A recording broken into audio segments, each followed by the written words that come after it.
I'm the CommanderZander. I remember it so that a Stan's Creek doesn't have to. And neither should you. And it's time for a new year.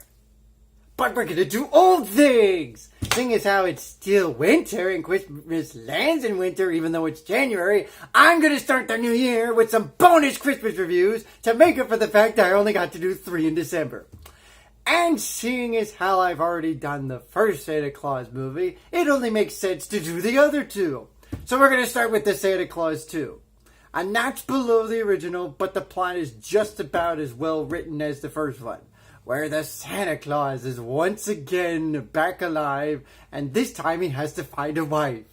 Will he be able to accomplish that and still be Santa Claus? We will find out as we delve into the Santa Claus 2. Of course, credit for the movie goes to the legendary Walt Disney, and no, this is not for monetary purposes!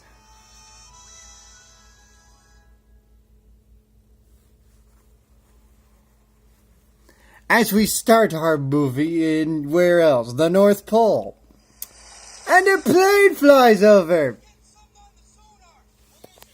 Okay, what is a random plane doing up in the North Pole checking for sonar? That makes... It's ridiculous. It has nothing to do with the movie anyways.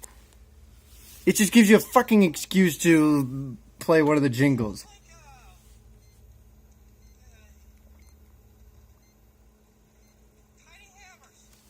Yeah, that would be the elves making the toys. Bang, bang, bang, bang, bang. Or maybe it's your mom doing it! As we get to the title of the movie, which stars, as always, Tim Allen, who reprises his role as the Santa Claus.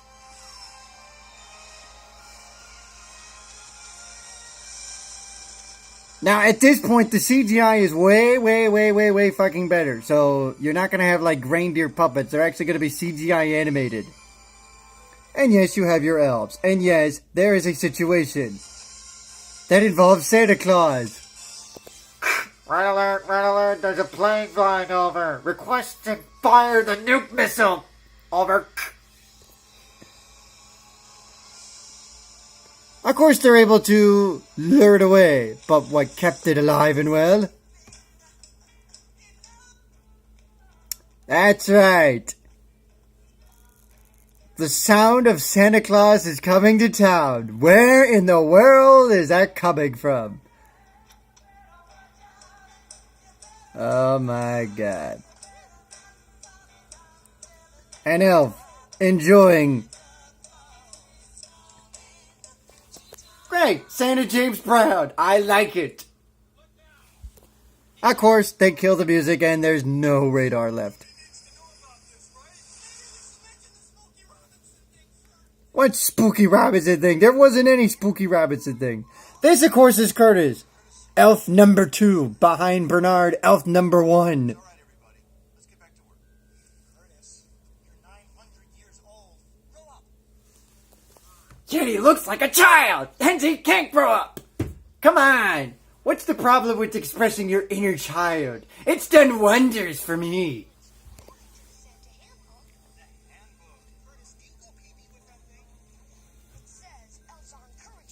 Curtis is obsessed with the elf book, if you haven't figured that out. Meanwhile, back on planet Earth, we see that our lovely child Charlie has all grown up. In that he's doing absolute vandalism. Ooh, he's gonna get in trouble. Which puts him on the naughty list, of course. He, of course, has a thing against Principal Newman, who absolutely loathes anything that's happy.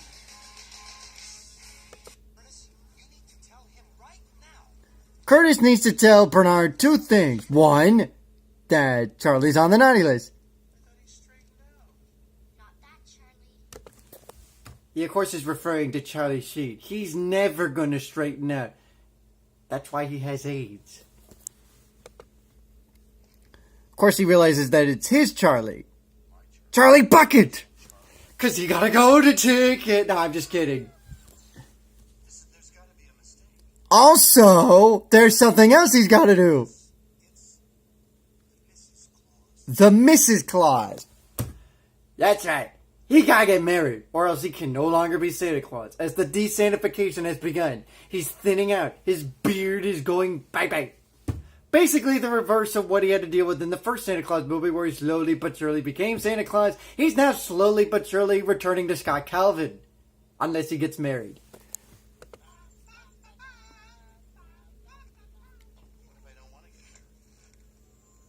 As he realizes the desantification has taken place.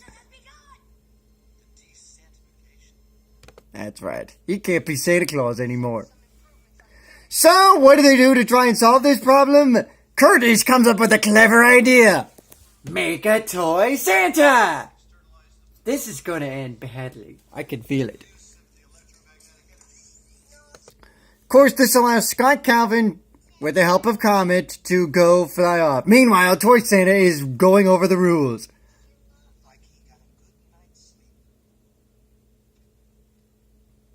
Holy crap. I see they replaced what's her name in the original. Yes, you have to drink the cocoa. He's learning. You can stop shaking your fucking head. You're a toy. I hate to use this reference, but you are a toy! Oh boy. What does he do with his hot cocoa? Holy crap, I would never be able to engulf it that quickly. And you can see why. Now, what did Scott Calvin do in order to solve his problem? He goes on a date with, hey, Molly Shannon makes an appearance in this movie. And holy crap, that is one god ugly sweater. Why am I not surprised that that's from Dr. Pinhead? Frickin' Neil, of course. And Laura, both are back in this one. Ooh, that's a nice, pretty bracelet. I wear it all year long just to keep the spirit alive. That's absolutely fabulous. Now, what could possibly be wrong with this psychopath? There's something wrong with her. So what kind of work do you do? I'm in the toy business. No way. What? Oh. That sounds so creative. I love creative people. Then you're gonna love me!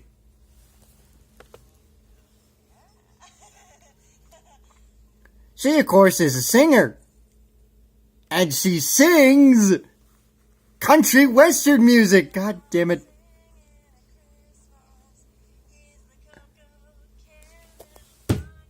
Amazing. She comes up with a Christmas version of Shania Twain's song, Man, I Feel Like a Woman. I hate country music. Of course, this ends the date, and they go bye-bye. Scott returns home to have a nice father-son bondage with Charlie. He, of course, is also in love with someone. It's the kissy cuckoo. Of course, Charlie continues to do bad deeds. Like,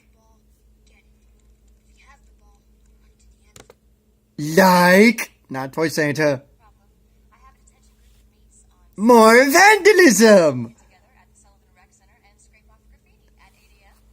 This, of course, is Principal Newman, whom Scott ultimately goes on a date with. Isn't it ironic? Nice and happy Santa Claus dates mean, strict principal. What a lovely combination that is.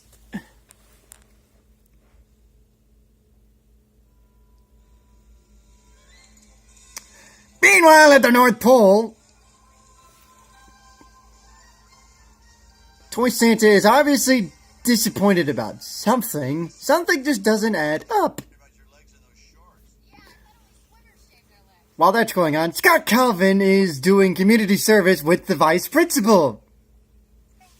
Clearly trying to get on her good side with the cup of joe.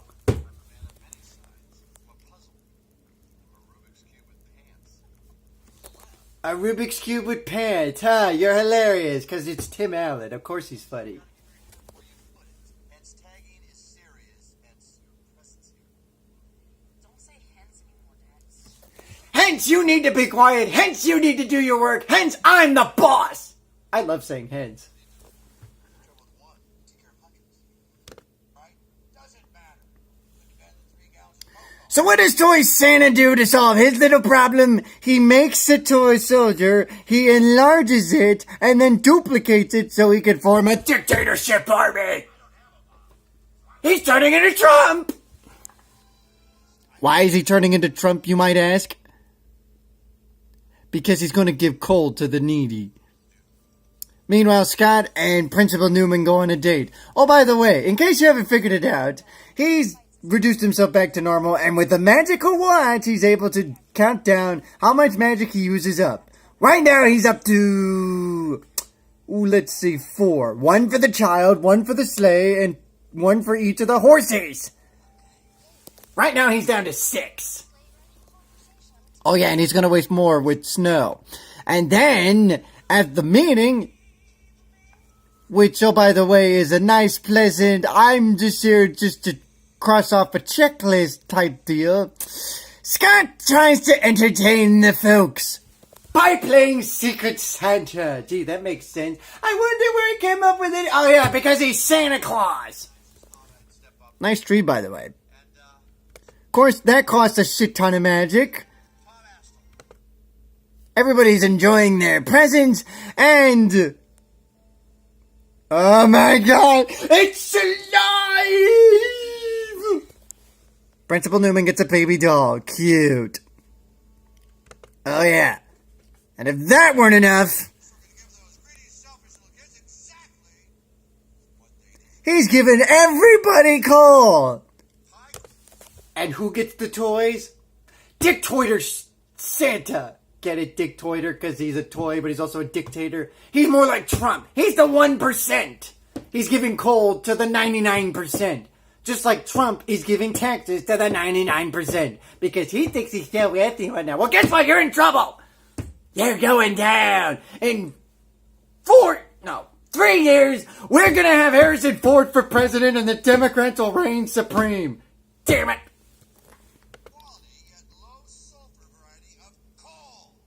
While that's going on, Charlie decides to chuck snow at Principal Newman's house, but little does he realize, oh boy, now you're in for it. Damn it, my dad is dating my principal. He doesn't tell me this crap and I can't tell them about my dad. This is stupid. This whole secret life is pathetic. Which is the root of his problems. He's holding it in. And we all know how unhealthy it is to hold stuff in.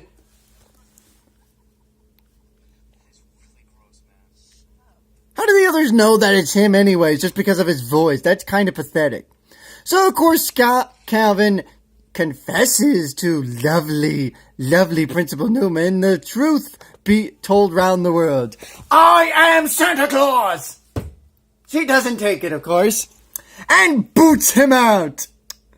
Okay, now you can die in the snow, because you're never gonna be Santa Claus again! Oh, and if that wasn't bad enough, the minute he comes home, hello, argument. He finally lets his emotions out like a bottle of soda and bursts it on to Scott to let him know how he feels about holding this stupid little secret together. Yeah, and on top of it, he's not telling him about his secret affair with Principal Newman. Ooh, the soap opera. Stay tuned for the thrilling conclusion. Sorry's not good enough, man. You've ruined your child. Not to mention your love affair. Ooh, the dramatic conclusion. Oh, boy. You wanna know why Comet's so fat? He ate all that chocolate. Yikes. So how in the world are they able to get out, you might ask? Why, none other than the Tooth Fairy, who gives him a lift home. By the way, if you're wondering who he is, remember the Sandlot and the Great Bambino? Yeah, that's that guy. Eventually, they go back to the North Pole, and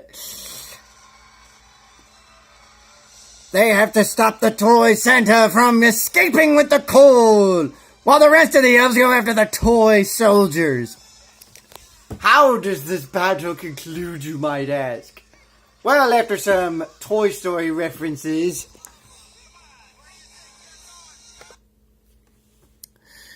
they capture him. He's Santa again, except one teeny tiny problem. He's still not married. So he finally confesses to Principal Newman. And so the truth floweth through. So instead of saying ew like a normal person would, Principal Newman said yes. But quite frankly, who could blame her? Come on, she's so attractive. I would marry her in a heartbeat. Mother Nature, as the leader for the wedding type deal. Well, you can kiss the bride, yada yada yada. This turns it back into Santa Claus. And oh, by the way, Lucy finally discovers the secrets of her Uncle Scott.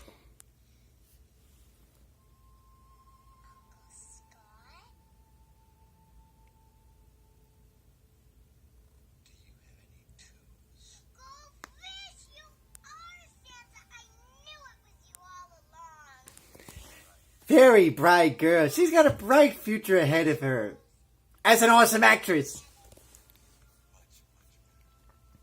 there anything else I should know about? So, of course, Charlie tells Lucy what Santa told Charlie in the first movie. And they all live happily ever after. Except for Toy Santa, who is stuck with the other Toy Santas doing some weird move. So that is the Santa Claus 2. Obviously, you're not going to top the original, but for a sequel, this is very, very good. Not better than the original, but very good as a sequel. The plot is good. The whole dynamic of it is good. You've got everyone back just about. It is a very good movie, and I highly recommend it. But watch the Santa Claus first, because that one's really, really good. I'm the CommanderZander. I remember something that sounds great, doesn't have to, and neither should you.